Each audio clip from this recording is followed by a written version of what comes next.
Welcome back to Mustache Moto. It's Ben, and today we're going to ride the Claw of the Dragon.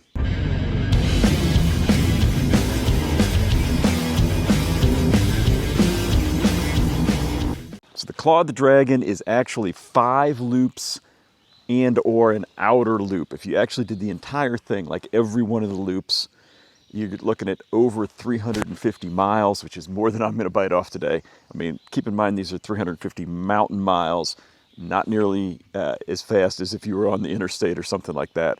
350 miles is a lot of this type of riding.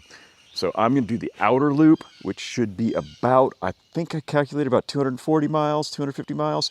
I will, as usual, put a link in the description to a map and the actual track, the Chi tracks of my actual ride. So take a look if you're interested in that, and let's get on the road. This is beautiful. We actually got started right on the beginning of the back of the Dragon. Wow, look at these views. We're gonna see these again on the back of the Dragon because that is what we're on right now. Wow, look at this. So there's a little foretaste that ride, but I'm staying at a cabin that's right on the back of the Dragon on 16, just south of Tazewell. So it's pretty amazing to walk out the door and you're on this. Jeez Louise. Pay attention to the road. I should also mention that you're not going to have any cell service on large sections of this ride. A lot of these, West Virginia, there was big sections too, so you need to have something downloaded on your phone so you know where you're going, I think. Otherwise, you can have some problems. All right, I think we go 601 here. Yep. So we're peeling off of the back of the Dragon now. We just did a little section of it. Oh, look at you. Big old Tom Turkey.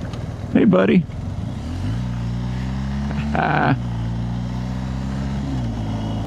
This bridge along here is so beautiful with the fog, the cloud that's just halfway up it. Look at that. Oh, absolutely gorgeous. Trying to find the best spot to get a picture of that, but haven't quite found what I'm looking for yet. After that first few sections of twisties, which were fantastic, we're now on 91 South. And it's a little more open and flowy, which is pretty nice. Higher speed. Still some gorgeous, just rolling farmland country views. Very cool. Check this barn out. I love it. I'm a sucker for an old barn. Alright, I'm using Osmond Maps for my navigation today. It's one of my favorite mapping softwares. It's really good for planning your route and then uploading it. But I didn't have the snap. Look at that view. Wow. I didn't have the snap to road setting set, so it was kind of trying to go waypoint to waypoint, and that doesn't really work when there's no road there. So I clicked that on. It looks like we're good to go now. And I want to say that it is on my Chi AI06 LTE. That is my favorite CarPlay Android Auto device. I absolutely love it. You know, I've got all those offline maps on my phone, so it's actually working even when I don't have service. Thanks to Chi, they are sponsoring this series of rides, and I couldn't be happier about that because I really love their product. If you want to check them out, link below. We're in Chillouie. I want to mention that we're going under I-81. I think we cross some other interstates too on this route, so take a look at the map, which gives you a lot of different options of where to hop on and off, and where to stop if you want, because obviously generally by the interstates there's going to be hotels and more food, gas, things like that. But depending on where you're coming from to ride, you don't obviously have to start in Tazewell. You can start at any of the anywhere along the loop. Tazewell, though, is a great spot because you've got the back of the Dragon and the Claw of the Dragon are actually on or go through Tazewell, but you also have the Head of the Dragon just north of it, and then of course the Trail of Dragon starts just north of it too. So it's a really great central place. You could stay there and then make several of these trips going out from Tazewell. So great location to kind of base yourself. And this cabin that I got, I'll link it below too. It's really nice. It is a great spot. I'm really enjoying it. These farm valleys are really beautiful. Absolutely stunning. Coming between the mountains here, the mountain ranges.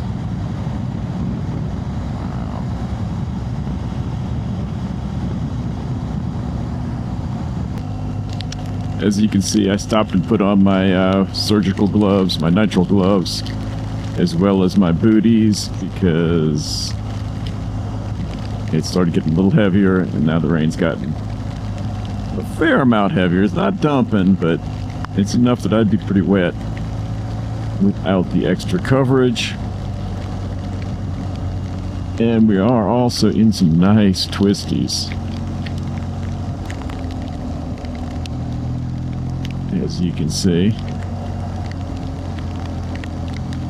it's a lot of fun, but always, as I say, a little more fun and not in the rain. I don't mind the rain, but I do prefer dry. You know, I also kind of realize, I feel like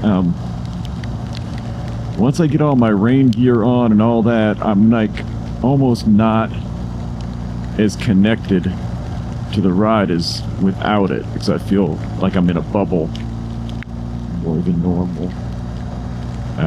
So you're hearing the rain and you're seeing it, but you're not feeling it, and that kind of makes it a less intense experience. But it is what it is. Still fun. Still an amazing road.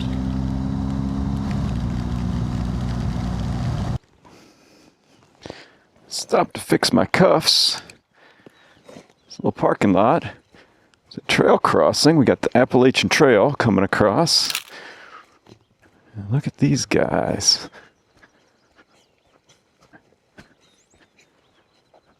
Beautiful.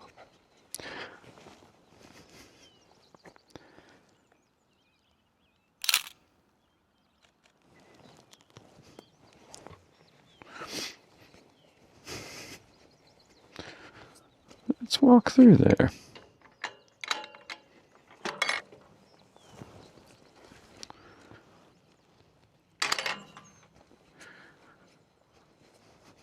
Hey guys. Y'all are pretty. All right, guys, I'll let you be. Holy mackerel, what a beautiful, beautiful thing. Here's the problem. A problem for me is I could stay there for hours perfecting that photo, or the photo of those horses, ponies, whatever they are. So it's a balance of how much time do I do that, and then knowing that I got to get back on the road, because I do have a long way to go today and I'm enjoying the ride, but I want to make great pictures, but I want to keep riding. So, man, what is it? A balance. And I guess that's what life is just a balance and trying to get that right. I think I'm pretty happy. I made a decent picture or two. And back out on the road for some more fun. So, who knows? Maybe I'll see something even cooler down the road. All right, this road is phenomenal. We're coming down from Grayson Highlands State Park. I think where we saw the ponies, the horses, might have been part of that park, because I understand there's some around there. But this road is awesome. And I think one thing that's pretty cool about these roads in this area in Virginia, speed limit's like 55, I'm pretty sure, which means, dang, you can have incredible time and ride really hard and not break the speed limit at all. I was about to say have to break the speed limit, but ooh, look at that. That's cool. Yeah, you can ride these roads really hard without ever breaking the speed limit. That's pretty cool.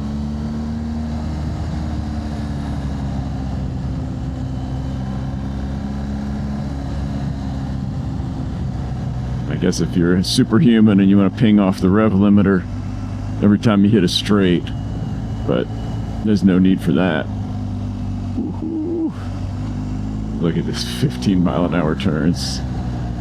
After turn, after turn, after turn. There it is. Oh, I kind of screwed that one up, didn't I? Wasn't paying enough attention. Whoa.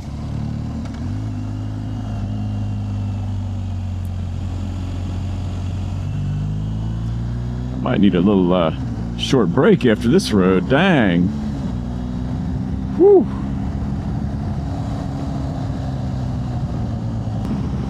This section between Independence and Galax is just highway.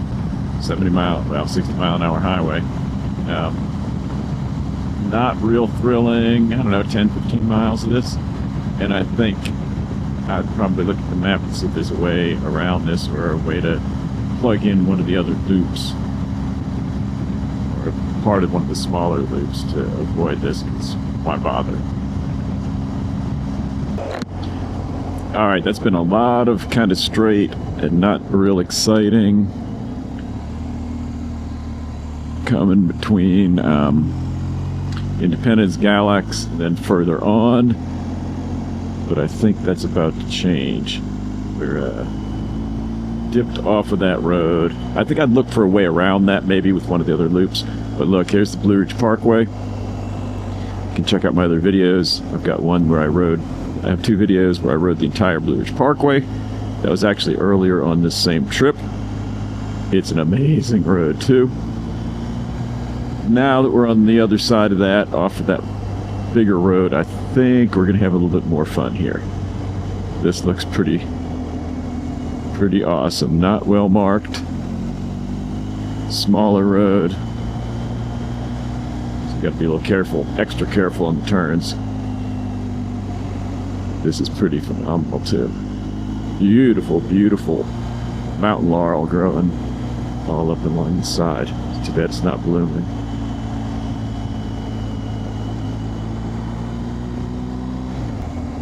This is beautiful. Look how lush this is in here. Jeez. I almost feel like I'm in on a Forest Service road, but it's a little wider and paved. Got some fog. This is nice. Man, oh. Oh, that's a little rough. Look how beautiful it is in here. Wow.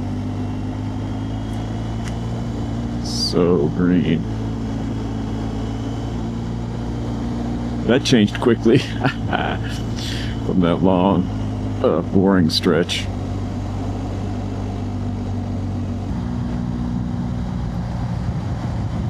Coming up on the Blue Ridge Parkway again. It's time passing under it. Easy to peel off and add some of these loops to your Blue Ridge Parkway trip.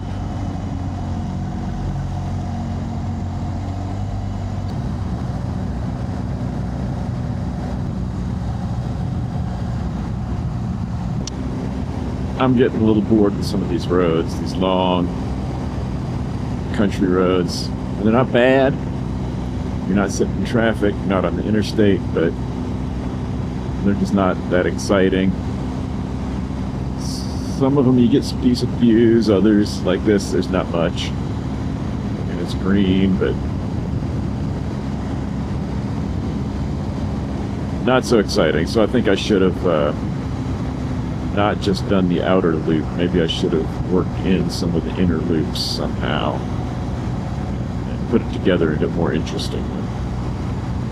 Because the great stuff has been great. There's just too much of feeling like I'm just covering distance for no real reason, no real payoff.